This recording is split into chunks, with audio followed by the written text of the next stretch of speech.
All right, so we're gonna be looking at Romans chapter 13, verses 1 through 5. Do not put my title slide up yet. Do not put my title slide up yet. Okay, that wasn't for you guys. That was for our media guys. Okay, so there is a question that has been floating around the universe for centuries and centuries. This question has sparked movies. This question has sparked TV shows. This question has promoted YouTube fame and so much more. And you yourself may have asked this question a time or two in your life. It has caused drama. It has caused debates. It has caused family separations. And no, the question is not if pineapple belongs on pizza. It is, do aliens exist? Can you show the picture of this friendly little alien? Do aliens exist? He's got like little monkey hairs on his shoulders. Like he looks like such a, like he just wants to hang out. Like, do aliens exist? He is so beautiful. Are we the only ones occupying the universe? Are we alone on this earth? My question is, where do crop circles come from? It's an honest question. And I don't believe that it's Farmer Joe with a 2x4 and a rope. Like, I don't believe that. Have you guys seen those specials? It's like, I don't think that this 85-year-old man or this college student that made this crop circle, I do not believe it. Is there life outside of Earth? I don't know. Elon Musk thinks there is. Maybe you've never encountered my little friend here. His name's Rick the alien, and I don't know if his name's Rick, but I feel like that's Rick the alien. You may have never encountered an actual alien before, but you have most likely encountered someone who wasn't from where you are from, like foreign exchange students. Maybe you've hosted foreign exchange students in your house. Maybe you yourself has been a foreign exchange student, or maybe you have moved here from a different city or a different state, and maybe you go somewhere new. You have to figure out what is normal and what is socially acceptable in that area, right? You go to a new school, you have to find a new friend group, you have to find like where all the cool places to hang out are, and you have to find out like what's cool, like what is socially acceptable. So if you are not from Chehalis and you have moved to Chehalis, you may have noticed there's a store. It's called Walmart. And my daughter Madison, she calls Walmart. And so we were like, she's like, can I have a banana? I'm like, yeah, there's one last banana, and then that's all that we have. She's like, we'll go to the store and get bananas at Walmart. And it was the funniest thing ever. But anyways, there's a place called Walmart. It's a hub of activity, and someone decided, whether it was intentional or not, they have decided that wearing your pajamas, like pajama pants or like a big giant pajama onesie was okay. Like this is something, I don't know how this has happened, but this is okay. And if you go to a Walmart somewhere else, you in your pajama pants or a SpongeBob onesie, like I don't know if you'll be accepted, but in Chehalis, doggone it, you will be welcomed with open arms. And something maybe that was trendy or cool at your school might not be trendy or cool at another school. And so I want to talk about aliens tonight. So that's the title of my message. I want to talk about aliens. Okay, so if you're taking notes, write that down. This idea of aliens and not being from a certain area is true of the person who has committed their life to Jesus. Yes, I did that. all over the place. The Bible has described the follower of Jesus as a sojourner or an alien or a foreigner or a person in a temporary stay somewhere. And in Hebrews chapter 11, verse 13, it says, "These all died in faith, not having received the things promised, but having seen them and greeted them from afar, and having acknowledged that they were strangers and exiles on the earth." And then in 1 Peter, it says, "Beloved, I urge you as sojourners and exiles to abstain from the passions of the flesh which wage war against your soul." And then Philippians chapter 3, it says, "But our citizenship," talking about a follower of Jesus, "is in heaven, and from it we await a Savior, the Lord Jesus Christ." And so as we begin the framework of our message tonight, we need to realize that the Christian is not first a citizen of their country, but they're a citizen first of heaven. So how does a person who follows Jesus respond to authority and people in leadership over them? So if the Bible describes, and if people who proclaimed the words of Jesus, if they said that your home is not here, that means that we are aliens. We're like Rick the alien, like living on earth. Like earth is not our home, and if our home is in heaven, like how do we respond to leadership? How do we respond to authority here on earth? And so we're going to talk about that tonight in Romans chapter 13. And I want to give one precursor to this message. I'm going to be honest with you. This is a really tough one for me. This was a tough one to reconcile and uncover a clear explanation as to what Paul might be saying in this part of his letter that he wrote to these Roman Christians. And I'll do my best to uncover and explain and find the message of Jesus in this text, but I'm on this journey with you of discovery as well, and figuring out what does the Bible have to say about authority and submitting to authority. So let's read verses 1 through 5. This is the entirety of our text tonight. It says this: "Everyone must submit to governing authorities, for all authority comes from God." Everybody say all. "For all authority comes from God, and those in positions of authority have been placed there by God. So if anyone rebels against authority, is rebelling against what God has instituted, and they will be punished." Oh my gosh. "For the authorities do not strike fear in people who are doing right, but in those who are doing wrong. Would you like to live without fear of the authorities? Yes. Do what is right, and they will honor you." Verse 4, "The authorities are God's servants sent for your good. But if you are doing wrong, of course you should be afraid, for they have the power to punish you. They are God's servants sent for the very purpose of punishing those who do what is wrong." Are you confused yet and kind of like asking a lot of questions? No? Okay, cool. 5, "So you must submit to them, not only to avoid punishment, but also to keep a clear conscience." So, there is so much in this text tonight, and I hope that what we uncover tonight is really helpful. And so the thing that I want to talk about, the kind of one point that I want to unpack tonight is this: we must submit to the authority that God has placed over us.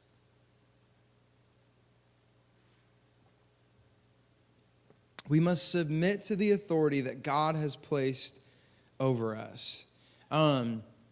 Authority is something that we will never be able to escape from. We have all sorts of authority in our lives. Oftentimes we think that if we own our own business, like we don't have a boss, and we don't have anyone in authority over us. But there's a thing called the government. There's a thing called taxes. If you read a couple of verses past this, in 6 and 7, you'll see that Paul says, "Hey, dude, pay your taxes. Give to Caesar what is Caesar's." But anyways, well, I can set my own hours. Cool, you can set your own hours. But I'm going to be a YouTuber because I don't want a boss and I don't want to work normal hours. You still make money, and you still have to report that to the IRS. And so no matter what we do for a job, we will always have authority. But even as students and as young adults and as adults, we've had in the classroom, we've had teachers. If any of you play sports, you have a coach. If you're in choir or in drama, you have a director. At work, you have managers and you have bosses and you have owners. And at church, there's pastors and there's leaders. And no matter what job or career or family dynamic you have, like, there is authority. No matter if you are trendy and live in a van in Europe and you have a YouTube channel called Wild We Roam and you're vegan, like, you have authority. That's a YouTube channel I kind of stumble on sometimes. No matter if you go off the grid and live like a mountain man or a mountain woman, there is authority. And the thing is, though, like, we can never escape authority. We've all experienced a great teacher, a great coach, maybe a great manager, or a great boss. But we most likely, because we live in a broken world, have experienced bad authority, right? We've experienced an abuse of authority. And we've all been in a situation where we are being singled out, not treated fairly, or not being respected by a person that's in a position over us. And so, how do you respond to people like that? How do you respond to situations like that? We all know what culture says you should do in that situation. We all know that most of your friends, or what YouTube, what Instagram, what TV shows will tell you. What do they tell you? Screw you. That's what they tell you. They say that you deserve better than that. You don't deserve to be treated like that, which, I mean, is true. Like, you don't deserve to be treated like trash. But that's what people will tell you, that if you're being treated badly, you deserve better than that. Screw you. You just need to blast them on social media if it's at a job and, like, subtweet them and just, like, this passive aggressive, like, posts and Instagram stories, and then you just quit. And you just walk away from this friendship. But that's how we've been trained to deal with an abuse of authority. So as we look at our text tonight, I feel this tension between what we just talked about and what Paul actually said. And he doesn't really seem to give much room for being mistreated. It's almost like Paul's context for life is like everything is perfect and nothing goes wrong. Of course I can submit to everyone if everything's perfect and nothing is wrong, right? Like, that's super easy. Like, it doesn't take anything to do that. But one of the things that I struggle with in this text is these statements of every person being required to submit to all governing authorities, and the statement that every authority is put into place by God. And I don't think I'm the only one in this room whose mind goes directly to the authorities that did horrendous things in the world, right? That's literally who's in my notes. My mind instantly goes to people like Hitler. Instantly goes to, like, cult leaders that poison their followers and kill hundreds and hundreds and thousands of people. And so if you're a Christian, how do you make peace between what Paul said and the reality that there are terrible rulers? And it raises a lot of questions for me, and I don't know if it raises a lot of questions for you. Like, does Paul really mean all authority? Does Paul really mean that if we disobey and don't submit to terrible authority, that we're directly disobeying God? Did Paul really mean that rulers are not a terror of good, but only to bad conduct? Because that doesn't seem right, or it doesn't seem true. It seems like there's rulers in authority that just bash on things that are good and try to destroy things are good. So is Paul saying that God has literally put each person in places of authority like Hitler? So once again, how do we work through this? And my hope is that you start thinking and processing what it means to submit to authority, but ultimately to submit to Jesus. And so as we look at what Paul said, there's kind of three movements within what Paul said. And the first one is this in verse 1. All government has been put into place by God. If it's there, God put it there. A person who resists that government experiences two things: opposition to God and the punishment from authorities that are opposing them. And to avoid these two things, submit yourself to governing authorities. So John Piper summarizes it this way. He says, in summary then, governing authorities are appointed by God. Therefore, to oppose them is to oppose God and to incur punishment. Therefore, do not oppose them, but be subject to them. So the only problem with what Paul is saying is that it seems to directly contradict what God has said in the Bible. Maybe you've spent some time in church, or maybe you've heard a few different stories throughout the Bible, and you're like, I can think of a couple stories where the people of God directly disobeyed the rulers and authorities in the nation. So the nation of Israel was in slavery in Egypt, the nation of Egypt, for thousands of years. They were multiplying, and the Pharaoh, put into authority by God, ordered the firstborn male to be killed. The thing is, they didn't do it. God praised them and was pleased by what they did. You can find this in Exodus 1.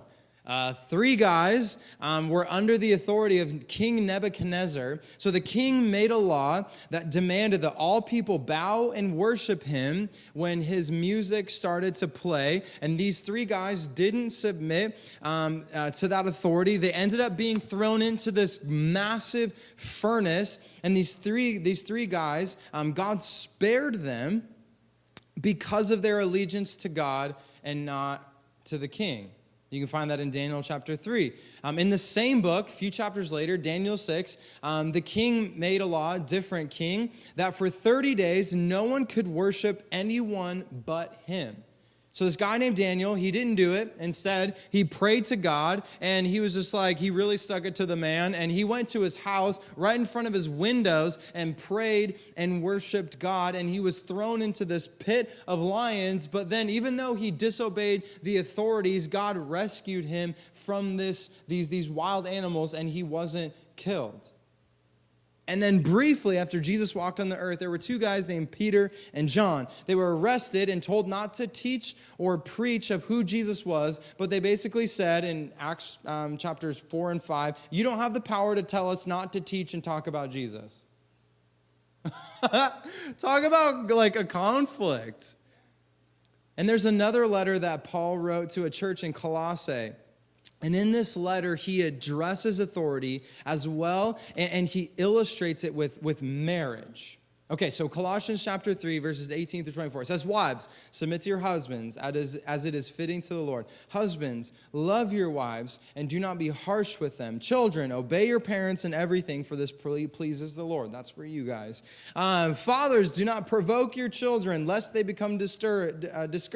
Bondservants, obey in everything those who are your earthly masters, not by way of eye service as people pleasers, but with sincerity of heart, fearing the Lord. Verse 23, whatever you do, work heartily as for the Lord and not for men, knowing that from the Lord you will receive the inheritance as your reward. You are serving the Lord Christ. We can see from this picture Paul has given that God's desire for authority is not tyranny or forcefulness, but love, grace, and honor.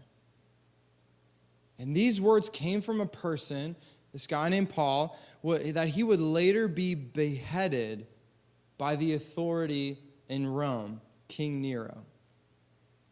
Another person who did an amazing and tremendous work for Jesus in the decades after Jesus, the Apostle Peter, he would be crucified by the Roman government. Jesus was killed by the Roman government that was influenced by the Jews. And it's important, the important thing is for us to do is look at the life of Jesus and see what Jesus did in the proximity of authority. And we're going to read about what Jesus did in this quote, and the band can come up, and we're going to end here in just a few moments. One pastor put it this way. He said, he did not come, and he's talking about Jesus, he did not come with power and force to overthrow Roman tyranny. He did not seek social change. He did not attempt to eliminate slavery. He did not come with the political or economic issues at stake. He did not come to bring a new government or to wave the flag of Judaism.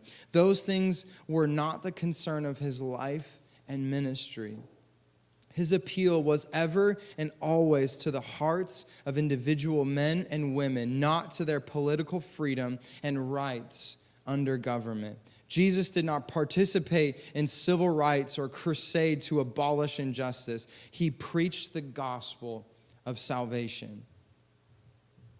Once a man's or a woman's soul is right with God, it matters very little what the externals are. Jesus was not interested in a new social order, but in a new spiritual order, the church.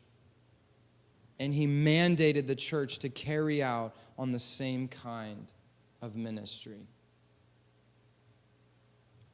So as you read this quote and as you hear this quote, as you hear what Paul is saying, as you hear about what happened to Peter, as you hear about what happened to all of these guys who taught who Jesus was and preached who Jesus was, the interesting thing about their life is they did not come into these places, into these authority figures with their fists up.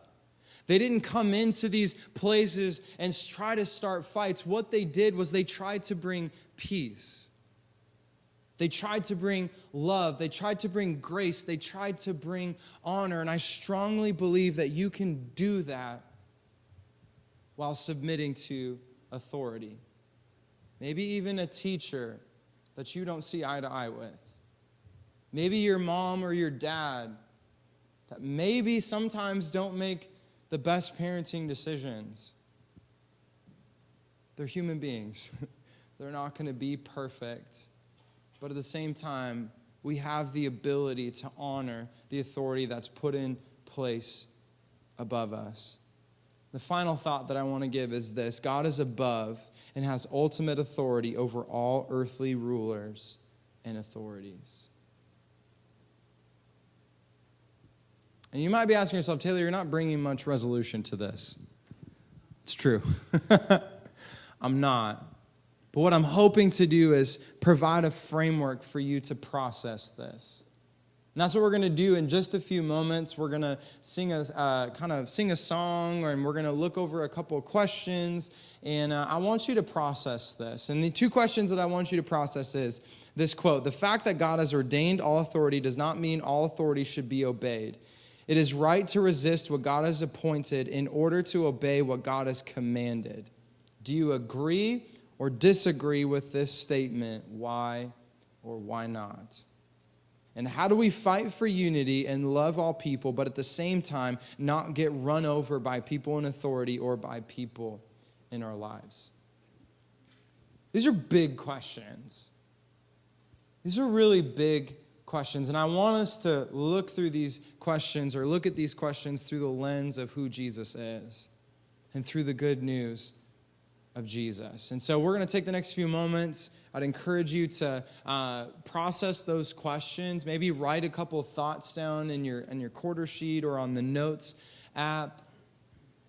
And then after we sing a song and process individually, we're going to break off into our announcement huddles, and we're going to kind of process this as a family. What does it look like to follow Jesus but also submit to authority? Like, what does it look like to follow Jesus but also submit to authority who directly opposes the commands of God? And how do we fight for unity when that maybe happens? And how do we love all people no matter if they don't see eye to eye? So I'm going to pray, and then we'll process individually.